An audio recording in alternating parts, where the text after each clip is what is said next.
everyone. Thank you so much for coming tonight. We are delighted to have you here and excited for what is really the first Mama Expert Insight series that opens the lens of our work beyond how media addiction affects kids to talk about how media addiction affects our entire society, including democracy.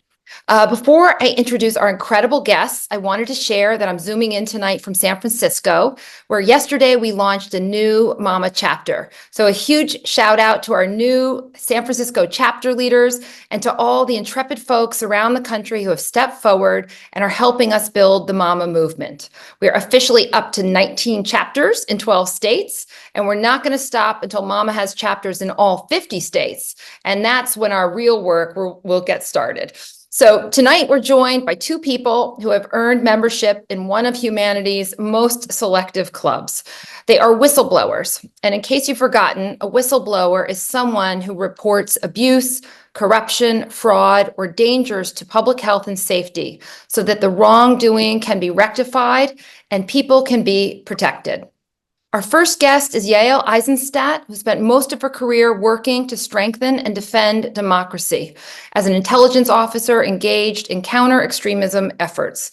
With the widespread adoption of social media, Yaël began noticing that extremism and polarization were increasing, not only in foreign countries, but right here at home in the US.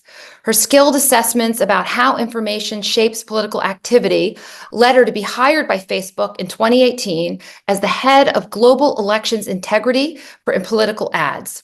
After leaving Facebook a short while later, she spoke openly about the company's inability to meet its responsibility to secure elections.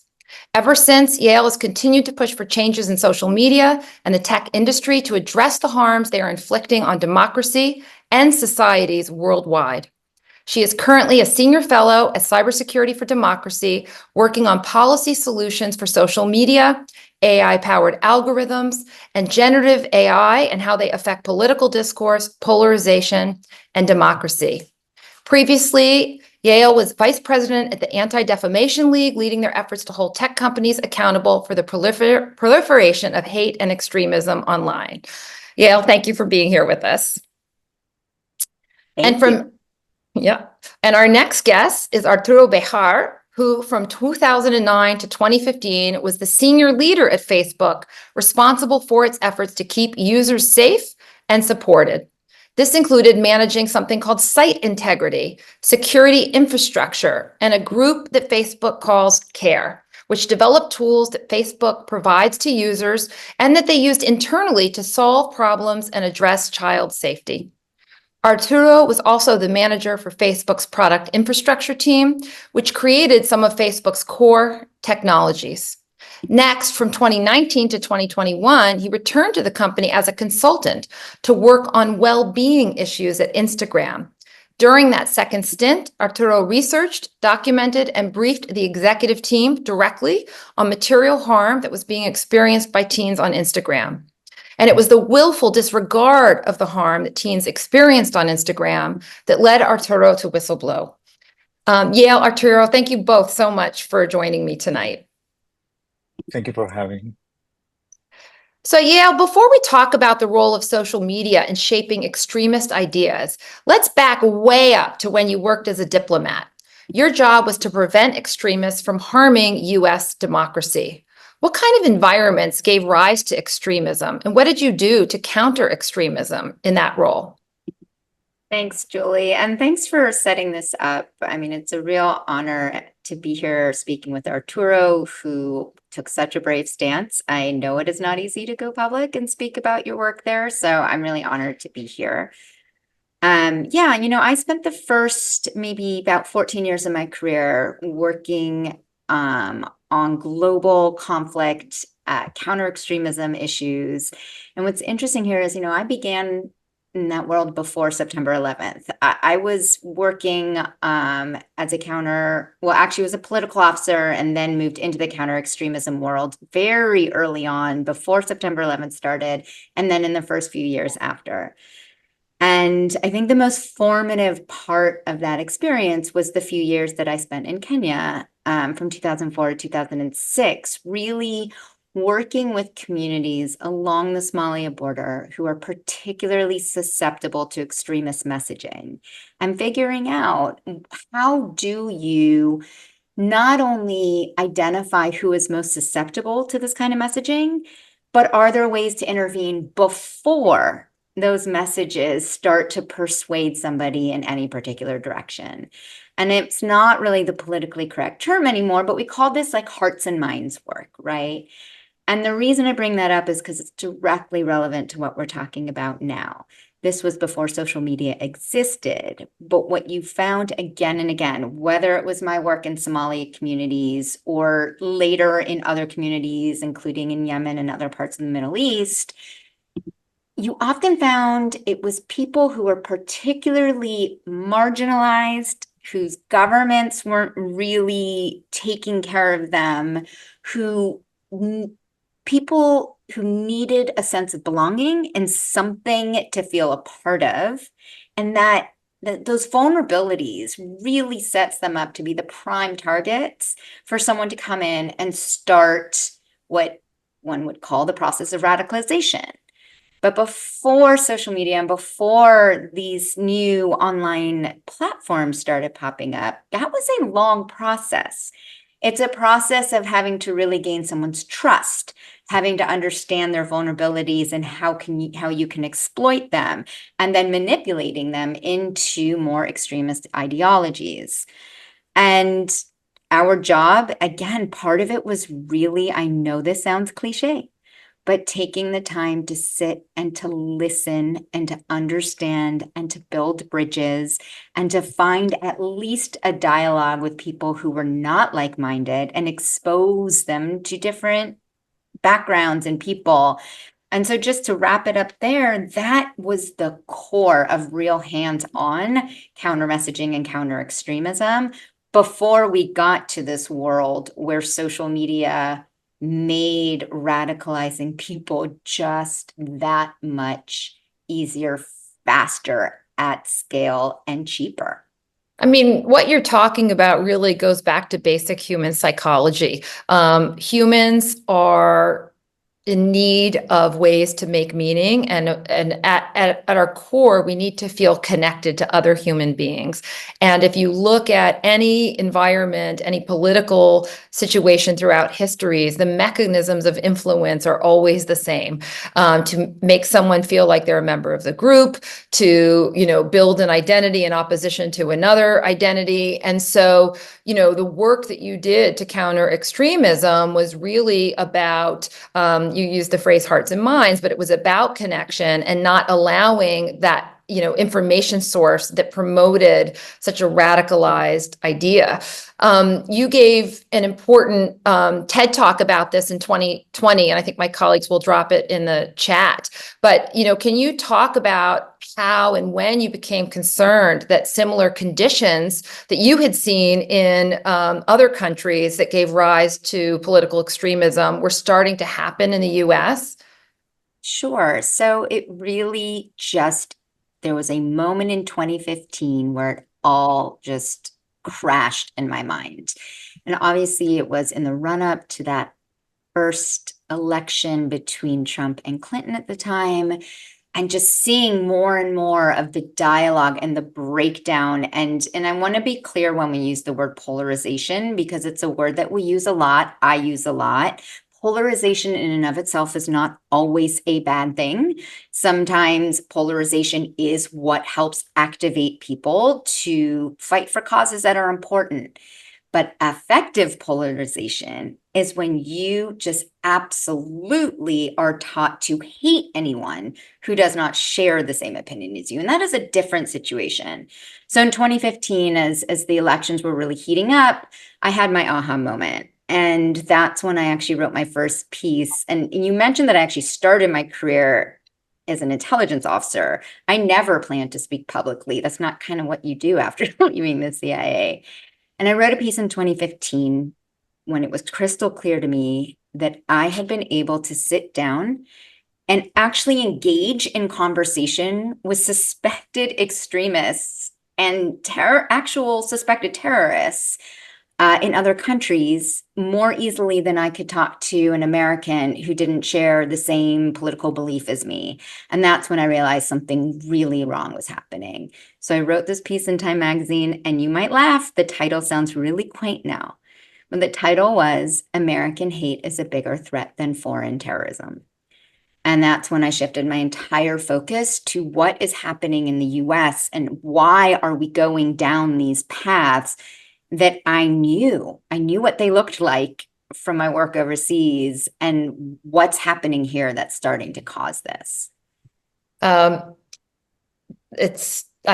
Wouldn't laugh. It's heartbreaking to hear about that moment. And it's certainly something I've observed, but I wonder, were you alone in sort of seeing this polarization and breakdown in civil discourse exacerbated by social media as our biggest national security threat? Were there any others who saw this as well? I mean, lots of people saw different pieces of the puzzle, right? We all had our own perspectives. I learned a lot from different people who were looking at technology or looking at media or looking at social media. I don't think there were a lot of people connecting it as directly to national security at the time, but by no means would I say I was the only one. What was different was I was someone with a really big, intense counter-extremism and counterterrorism background. I mean, I actually ended my career as then Vice President Biden's counterterrorism advisor. So I think I was one of the first voices to publicly make that connection. I think a lot of people were seeing it happen.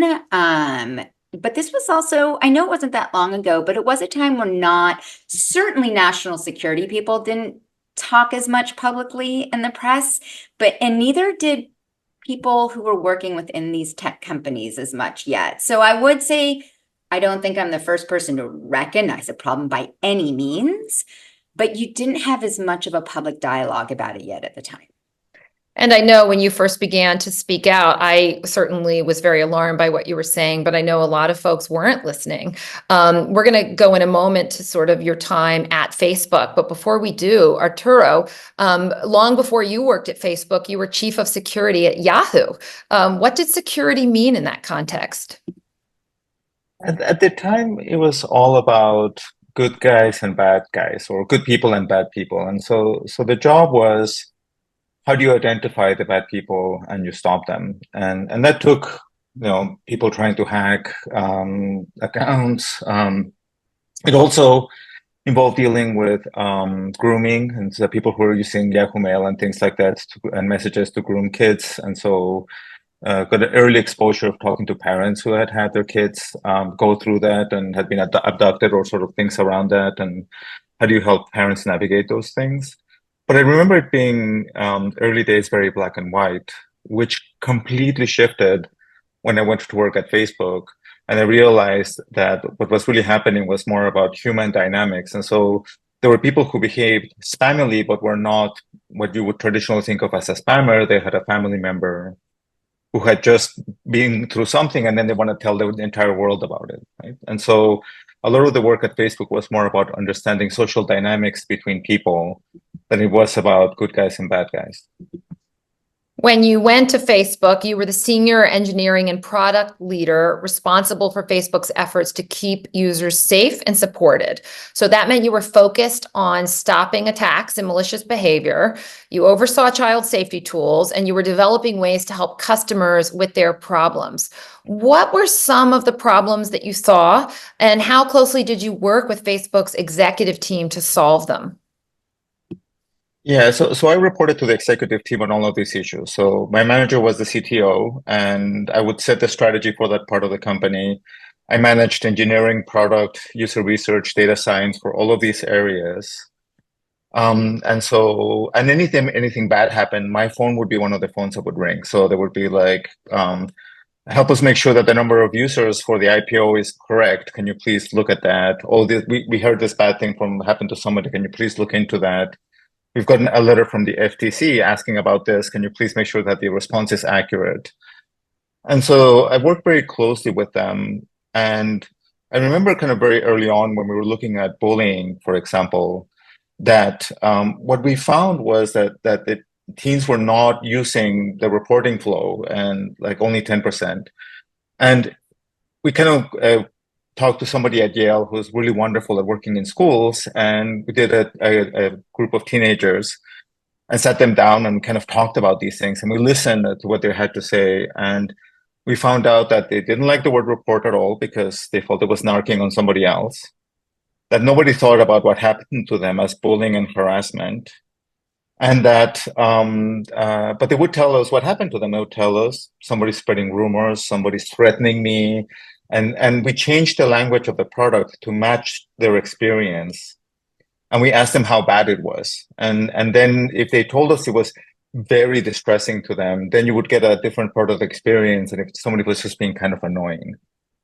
And during that process, you kind of realized that most of the harm that teens experience online, not really discernible. You can't write a rule around it. And that you really had to do work to understand what they were experiencing. And the job of the support team or the care team was not about having content reported for takedowns. That's only a small part of the job. It was about helping a teenage navigate a deeply distressing circumstance. And so we began this thing called the compassion work, which was sort of proactive ways of helping people deal with suicide, proactive ways of dealing with the bullying and harassment for teens. Culturally, things that happen in like when Myanmar started happening and the dehumanizing language, everything landed, we changed all the reporting tools to accommodate people flagging that. And we knew there were things happening that were dangerous speech, not quite yet hate speech, but on the road to hate speech and physical harm. And those were all things that we would become aware of, we would tackle. If it was bad enough, I would go talk to Mark Zuckerberg or Sheryl Sandberg or Chris Cox about it. And the job was really to protect and to take care of everybody who used Facebook at the time. Did you have any idea, you're an engineer, did you have any idea that you'd be spending so much time on human psychology? No, absolutely not. I started as a security engineer, which is as far from human psychology as you might imagine. But then you realize the job was about and actually, this is one of the things, right? Like, what do I know as an engineer or product manager about helping a teen navigate these issues or body image issues, eating disorders, suicide prevention? The job was to find the people in the world who knew the most about it and put them in the team with the product managers and the engineers, and then publish all of the data and all of the findings, which again seems surreal right now, but 10 years ago, every 6 months, we would say, this is how many kids experience bullying. This is what we've learned about suicide. And in open days that anybody could attend, right? Because this stuff should not be confidential. Every parent has a right to know what's happening and what might impact their kids when they go on these services. So you at some point stepped away from Facebook for a bit to spend more time with your family, and you've spoken publicly about how as your daughter entered her teenage years, she was an avid user of social media, particularly Instagram and Snapchat, which gave you an up-close look at her experience. What are some of the things that you saw? And I guess I should also have a content warning for listeners who may be unfamiliar with some of this, but some of the things can be quite upsetting. Yeah, I mean, and at 14, the unwanted sexual advances started happening. And they weren't coming from groomers or predators that were older. They were coming on from kids one school away. The request for nudes, and we would talk about this at dinner. And it wasn't just her, it was all of her friends who were experiencing this. Bullying that was deeply distressing to her, and all of these experiences. And the job really was to have helped people like her and of wherever they are in the world navigate these things. And I would keep asking her, did you get any help? Did you ask for help? And they were like, yeah, I tried, nothing, no help, not once. And she would be crying alone. I would be listening to her. And I was there with her every step of the way, and I felt powerless because and I can really imagine of like a more skilled parent with more context in this domain, more engaged with her on these issues, and she wanted to talk about cars, and people would talk about her breasts, right, and teenage breasts, right, and it's super gross, and these were all things that were allowed and promoted by the platform, and they did not give her any tools to navigate it, and there no ways to prevent it. So, Yael, you had been a well-known critic of what Facebook, as it was called at the time, was allowing to happen on its platform. And then they hired you. What job did they hire you for, and why didn't you last very long in that role?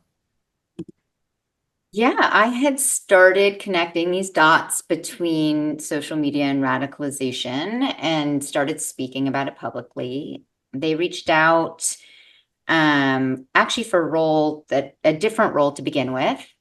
And then, I don't know if people remember, but that first big Senate hearing where Mark Zuckerberg was grilled for hours and hours about Cambridge Analytica. And I was already in conversation with them at the time. And I'm listening to him during 5 hours of that hearing mention over and over again how he's going to protect elections. And that's going to be a very big priority. And 1 minute after that hearing ended, they called me and they said, we created a new position for you. And they offered me this role. And the title was daunting. It was Global Head of Elections and Integrity Ops. And I mean, did I know exactly what that meant? Absolutely not. That's a huge title. But we talked about it. And the funny thing is, I was incredibly transparent about who I am and how I would approach things. I was very clear that I didn't want this job because I'm dying to work at Facebook and have free omelets. Like this to me, it was crystal clear to me already at this point that they were one of the companies that had the most profound impact on democracy, discourse, political conversations, and elections in the world at this point. And so if they're going to bring me in for a job, they have to at least empower me to do the work they're bringing me in to do. And so I went in, and I won't get into my whole story here because I actually think that what Arturo is saying is so interesting, and I have so many thoughts with some of the things he was talking about. But on day one, I went to orientation like everyone does. And on day two, they changed my title. They sidelined me immediately. And you can't tell me on day two I'd already done something wrong. So if your next question is going to be, why do you think they hired you? Because that's usually the next question. That's the one thing I can't answer. I really don't know. What I do know is I spent the next 6 months trying my best to make sense of it, to figure out at the very least, how can we ensure that we are not allowing people to engage in voter suppression tactics through political advertising. It is the plan that I built along with multiple teams, and we sent up the chain. And how the big scandal at the time was, I was asking, well, why aren't we fact checking political ads if we're fact checking organic content? Political ads were making money from it. And we're selling targeting tools so that they can even be more precisely targeted towards vulnerable populations or certain audiences. Why are we not fact checking that? And those are the two things that got me very much in trouble for trying to do. And so ultimately, I made it clear, if you're not going to empower me to do the job you hired me for, I'm not going to be able to stay. And then they showed me the door. So that's what happened. Well, when you left, you wrote in the Washington Post that it's clear tinkering around the margins of advertising policies won't fix the most serious issue. The real problem is that Facebook profits partly by amplifying lies and selling dangerous targeting tools that allow political operatives to engage in a new level of information warfare. Can you explain what that means for those of us who don't live in this space, or more specifically, how the business models of social media platforms are designed in a way that harms democracy? Yeah, I mean, that's a really tough and loaded sentence. If you know me at all, you know I choose every word precisely for a reason. What I was really trying to get at then, and I think through like lots of other people now, including the work you're doing now, Julie, people are really understanding this now, but was to explain, I'm not blaming Mark Zuckerberg for all the bad humans in the world, right? I don't think he set out with this idea of, I'm going to harm democracy, or I'm going to set out to try to radicalize people. But at the end of the day, the idea that the only thing that he set out to do was connect people while not understanding at all, A, what that actually means, and B, I don't say this often, but I think it's really interesting. When I was in government, if I was to propose something so radical to say this is going to be the most important thing we could possibly do you know how many studies we'd have to do to first prove that and how much work we'd have to go through? He just said, I'm going to connect the whole world. It's going to be the most important thing. But what was missing in all that, and I'm not going to get into the entire business model conversation, you can interrupt me if I go too long, is that, at least from the angle that I was looking at, we all know that we are the product, right? In order for them to make money, they need to keep you on the platform. But how do they do that?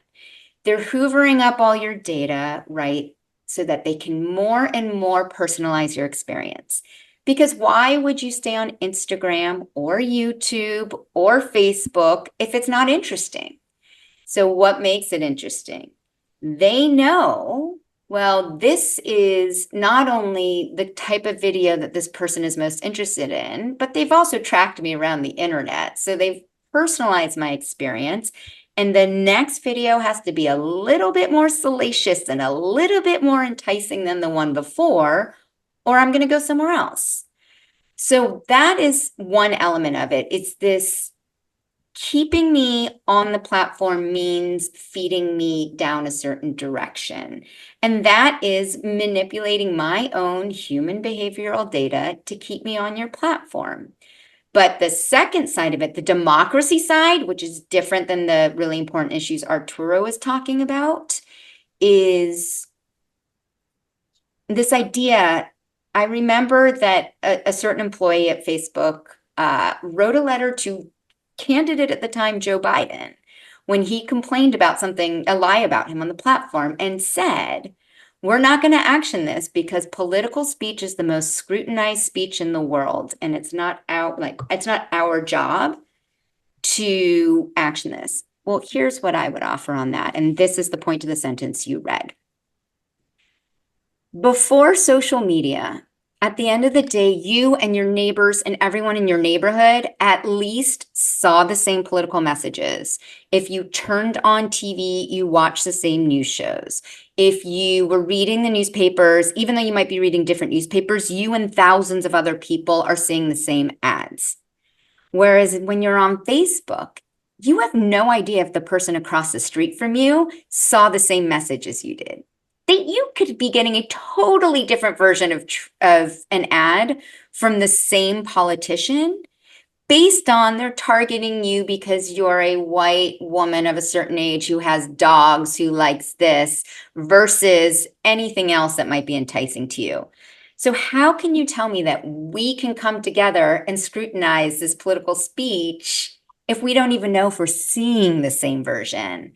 And the reason that's important is because that gives every opportunity for bad actors, whether it be foreign actors trying to manipulate our elections, whether it be scammers just trying to figure out how to make money off of hawking you a product, whatever the intention, the ability to manipulate that system to really cause disruption in how we engage politically with each other. I mean, it was crystal clear. And I know this is getting a little bit complicated, but that was the point about why I felt this was a really sophisticated version of information warfare. Again, it's not about saying that Mark Zuckerberg himself is personally trying to radicalize people. Of course not. I mean, But right. He knew. This is really critical to point out. To say he didn't know these things were happening is why the work that people like Arturo or me or others do is so important. He knew that he was allowing lies about the election to spread on his platform. He knew that foreign operatives were using political advertising to interfere in our elections and chose not to do anything because he didn't want to have to change the way his entire machine worked. And the machine that you refer to that we call social media is really a form of mass media publishing. In all of American history, since the time of radio, we have had regulations on who can own a publishing outlet, who can broadcast. We've not allowed people to own multiple outlets in one place because we knew the risks of allowing individuals to have too big a platform. We've also have endless case law on journalism. So when I worked for the New York Times, if I published a false sentence, if it was truly an accident on my part, there was space for human error. But if I knowingly published a lie, there was all sorts of mechanisms in place to ensure that it couldn't travel, it couldn't be perpetuated, it couldn't be reprinted. And social media has had none of those constraints. Arturo, when you blew the whistle on Meta, you spoke to the Wall Street Journal, gave many interviews, and you published an essay on your website. Among the horrifying stats you revealed, even, as horrifying as the ones that Yaël was just talking about in terms of elections, you said that 1 in 8 Instagram users aged 13 to 15 consistently report having received unwanted sexual advances via the platform within the previous 7 days. I mean, the scale of that is so hard to process. It's like a society-wide sexual harassment of teens. What has changed since then, and what changes do you still want to see?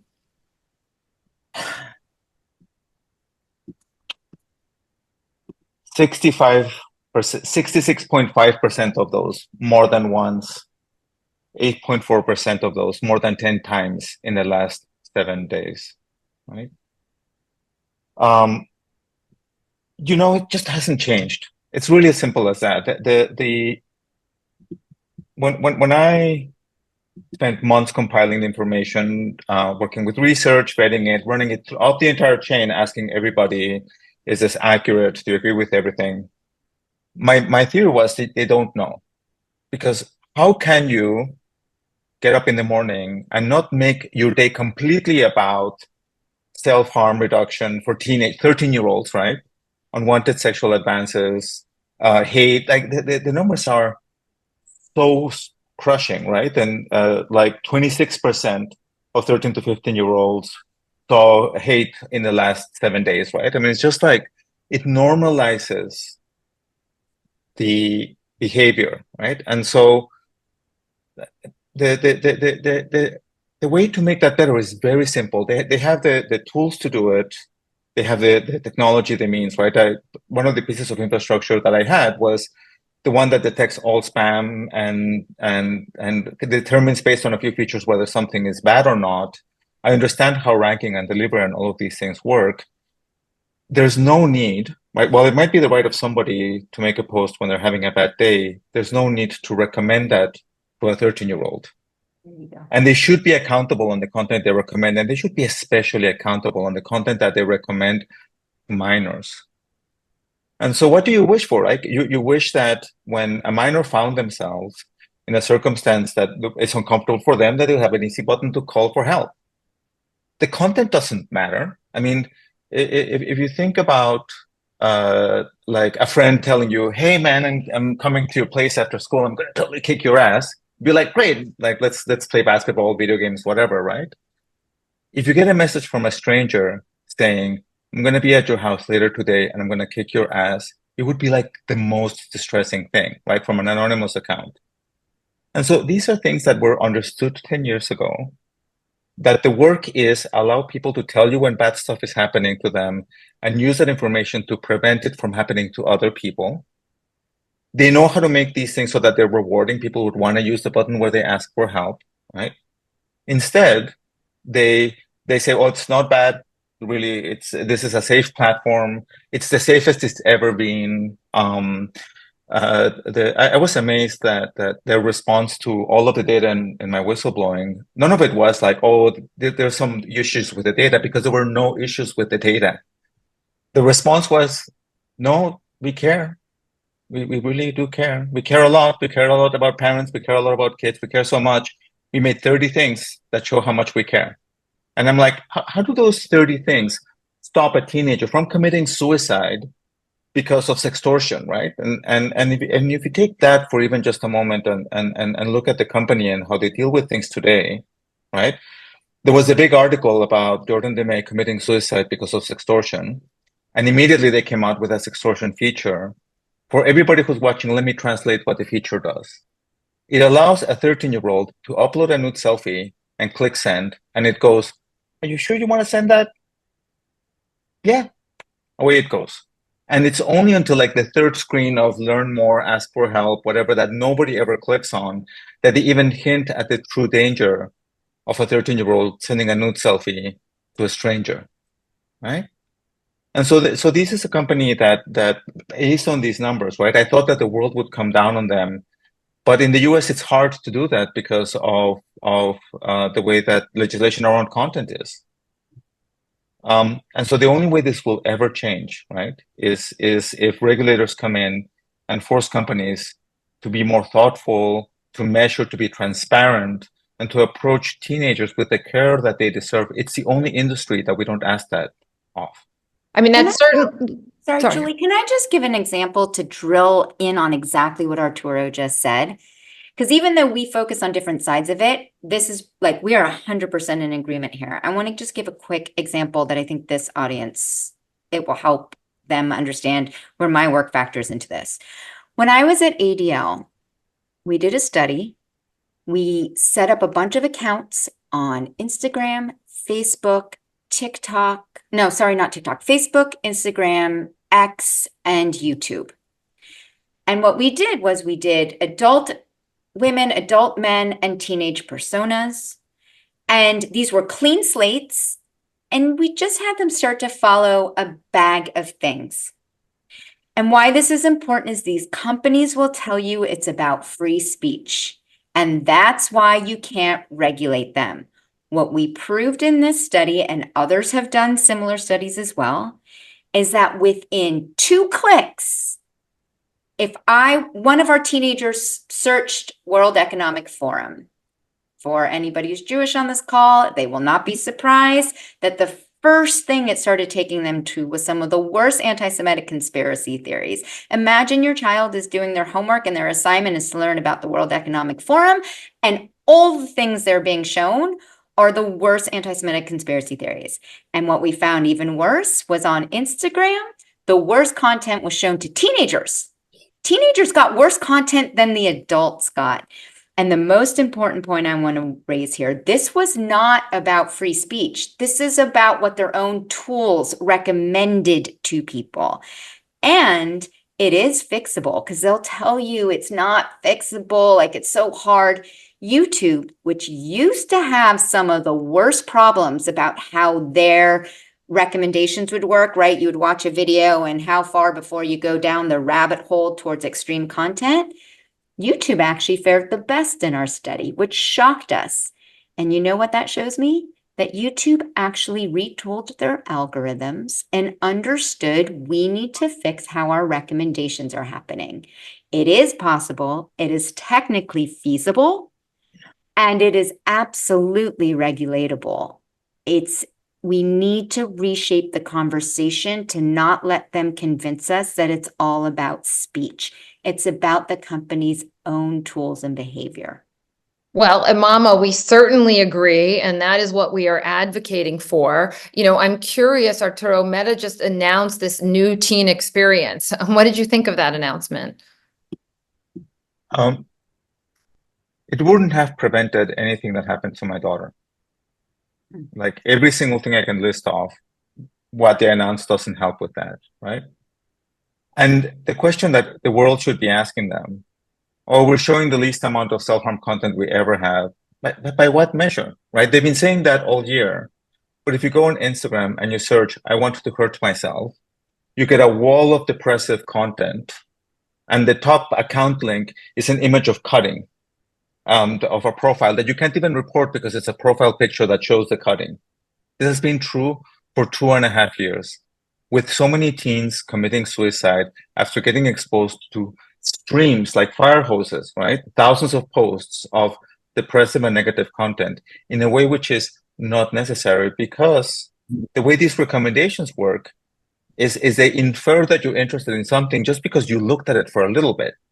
And it's not because you've actually actively signaled, yeah, show me more of this or show me less of this. I did the kind of testing that Yaël was talking about, and it took 8 minutes for a brand new 13-year-old account, all defaults, to go into Reels. And you swipe quickly and you see something a little racy, you watch it, to end up in videos where scantily clad women are describing deeply degrading sexual acts. They're not nude, so they don't violate, right? And so the content that gets recommended in terms of violence, the Wall Street Journal published an article about this, on violent, on self-harm, unwanted sexual content, all these things is terrible, right? And I think as parents, if we know the truth of what our kids are seeing, because we really don't get a good window on that, it would be completely unacceptable, right? And these things can be regulated. You can measure the outputs of an algorithm the same way you can emissions in a car. How much unwanted sexual content did this latest version of the algorithm recommend to the 13-year-olds, right? It's crazy that we live in this world. It is, and we're going to get to regulations in just a moment. We're also going to get to Q&A because we're starting to get a lot of questions too, and I know Arturo loves the questions. But before we do, Yaël, we're less than a month away from the next presidential election, and we started by talking about that moment when you realized we had such concerning information environment in the United States. What, if anything, has changed on social media platforms since the last election or the election that caused you to be concerned? So unfortunately, I'm going to be blunt, where actually they've backtracked over the last few years. I left the company in 2018. In 2020, I don't usually say go watch my talk, but that talk you put in the chat, I wrote it a full year before the election. I ended it with explaining how there was going to be post-election violence and exactly why, because of what was happening on Facebook. Let's be crystal clear. The Stop the Steal narrative, the militias and whatnot organizing for potential post-election violence, this stuff happened on Facebook more than any place else.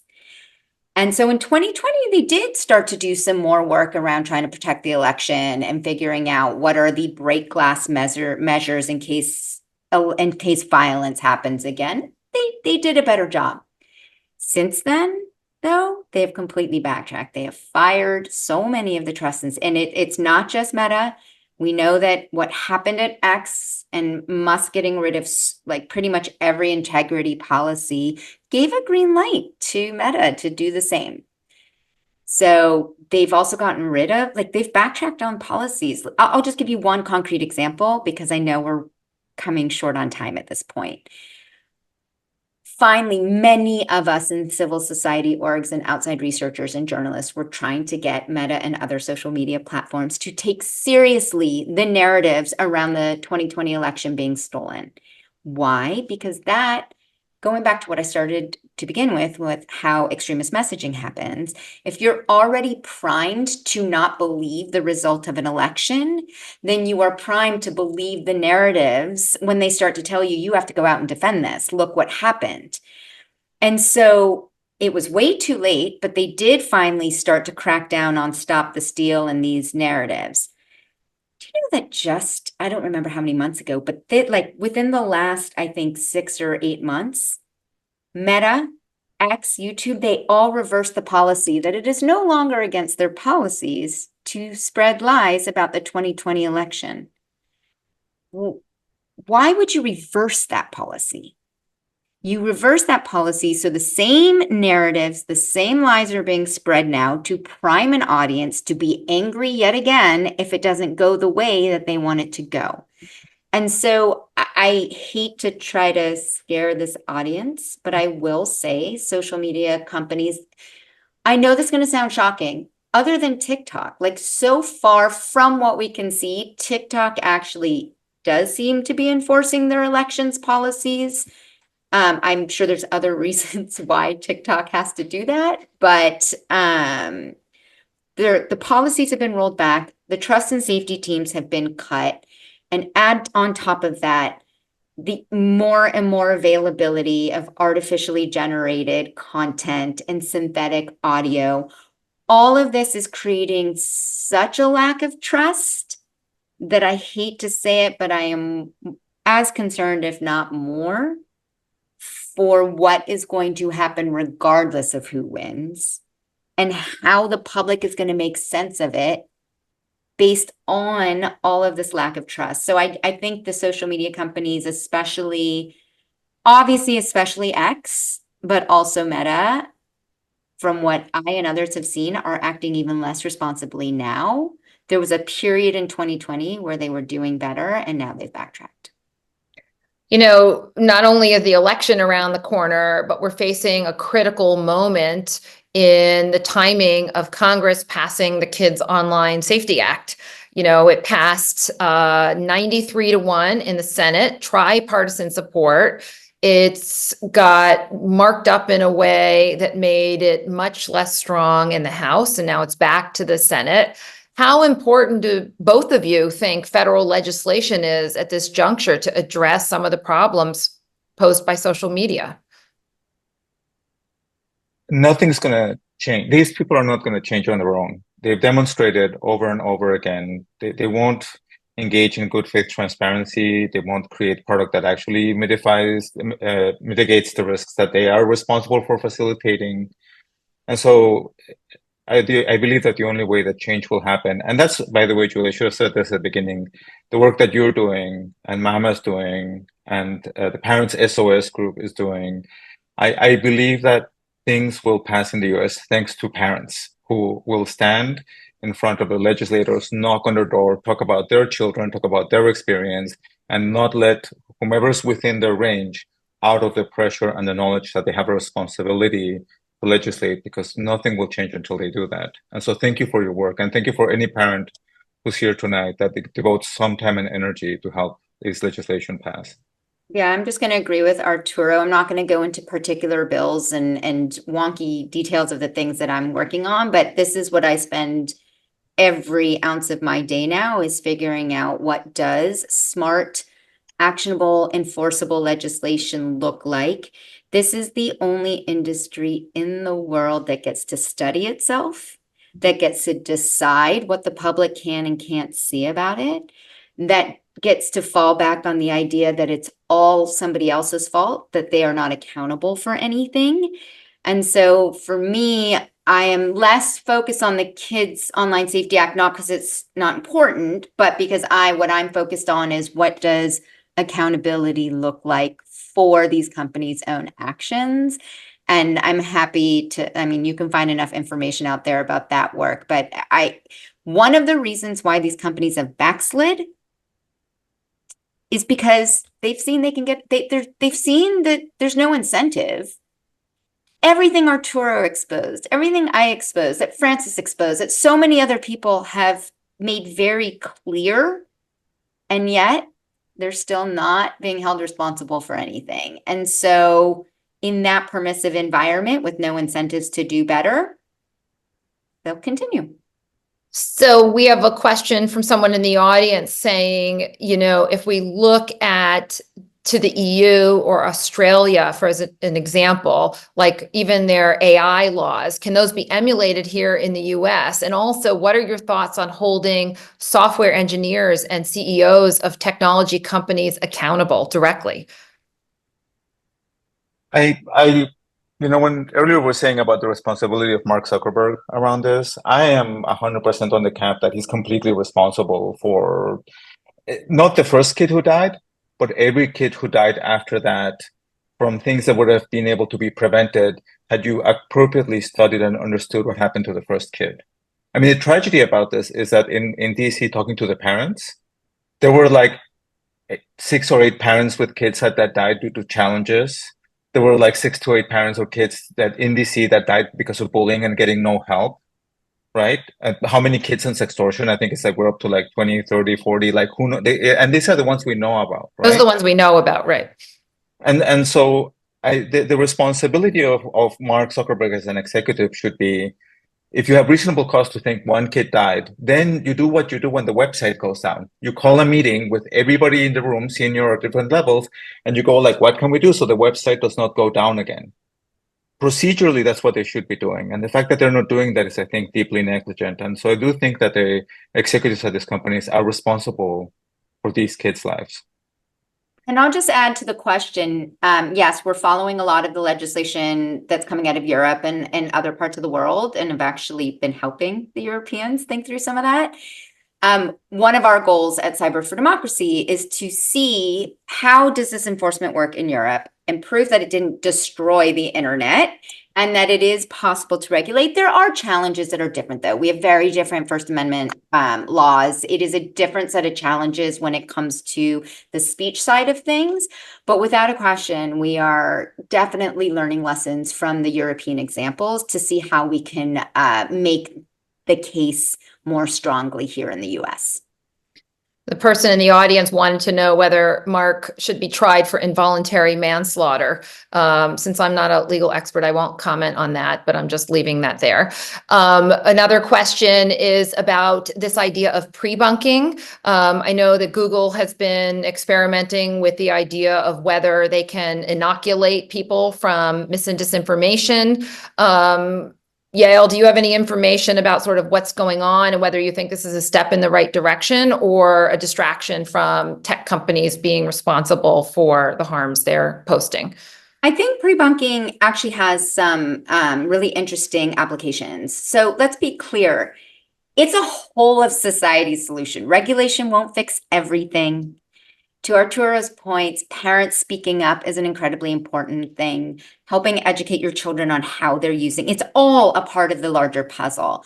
So pre-bunking is actually can be interesting depending on how it is implemented, because what you're really doing, and we've seen some cases of it though, it's going out, you know what the narrative is going to be ahead of time. And you flood the zone. You let people know this is what you're going to hear, but this is what's actually happening. Here's the evidence. Once you're on the back foot, once you're reacting to something, a lie is already spread so far. It is and the part of the problem is like government institutions are usually reactionary when it comes to information, and starting to figure out pre-bunking is not the whole solution.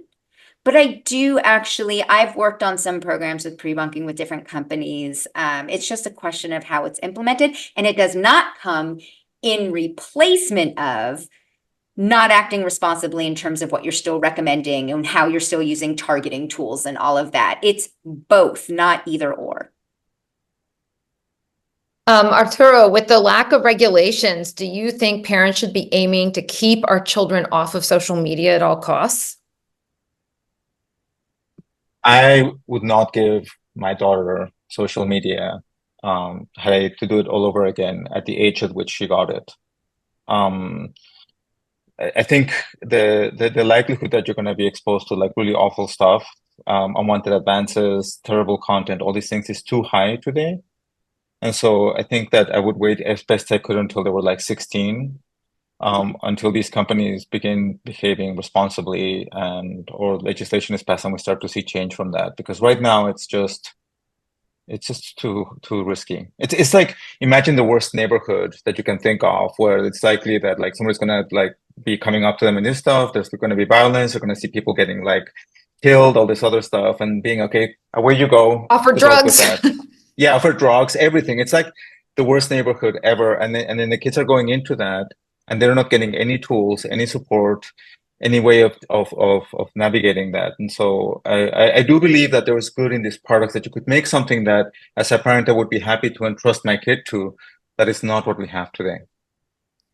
So there's less than a month before the election, and we're almost out of time tonight, even though I wish I had several more hours to talk to each of you, because your knowledge and your insights are something that everybody can learn from. But what advice do you have for people as they try to navigate the media landscape at this particularly difficult time? I'll give a few very quick things. I think one of the most important things that people need to remember and this is different than what Arturo is talking about. I mean, if you're looking at social media for political content or for conversations or to hear what your neighbors are doing, you have to understand that if you're having an emotional reaction to something, then you should pause. And I know that sounds so basic, but anything that is eliciting an emotional reaction, stop before you share it, before you make an opinion about it, and take a breath and say, why am I reacting this way to this? Because that is what the algorithm is trained to do, is to get an emotional reaction out of you. And that's why a lot of what I work on too is how do you build friction into the system? And at this point, 1 month out, I hate to say this because the worst thing I could say is don't believe anything online, because that's the most dangerous place we could get to. If we're completely nihilist and we don't believe anything, then that is the opposite direction I want us to get. But with 30 days left, yes, double, triple check your sources. Don't engage in arguments that just get heated. But if somebody is people don't want to hear that they were wrong or that they fell for disinformation.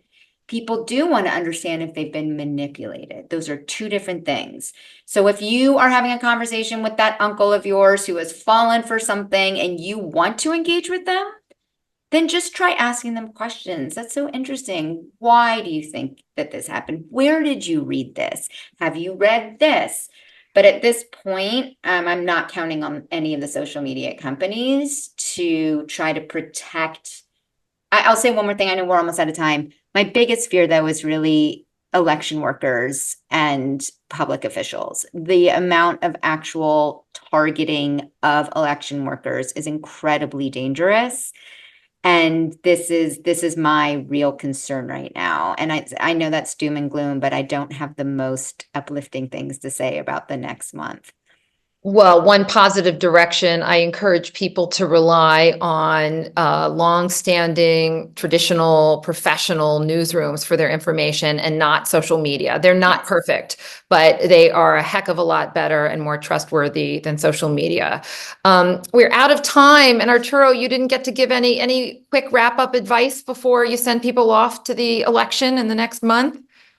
Mine is not going to be election based, but it is, I think, the most important thing that every parent should know, which is make it safe for your kids to talk to you about anything, right?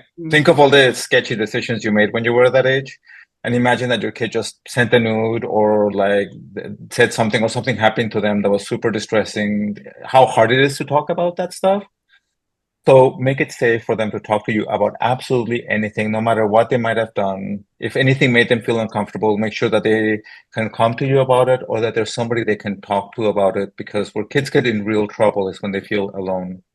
So anything that you can do as a parent to make your kids safe is the most important work, I think, of any time. That is such a perfect place to end. Thank you so much to our guests for being here tonight and for all the things you have done and are doing to help protect this beautiful experiment that is American democracy and to help ensure our kids have a healthy future. I know being a whistleblower and saying things people don't want to hear has come actually at great personal cost to you. So on behalf of all of us at Mama, thank you so much really for your patriotism and your service to humanity. I have to add also that Mama's supported entirely by people like you, and this event is only made possible by our incredible team who work so hard behind the scenes. They planned this, they coordinate it. So if you like what you see and you didn't donate yet, I hope you'll please consider becoming a monthly sustainer of our work, which you can do at joinmama.org.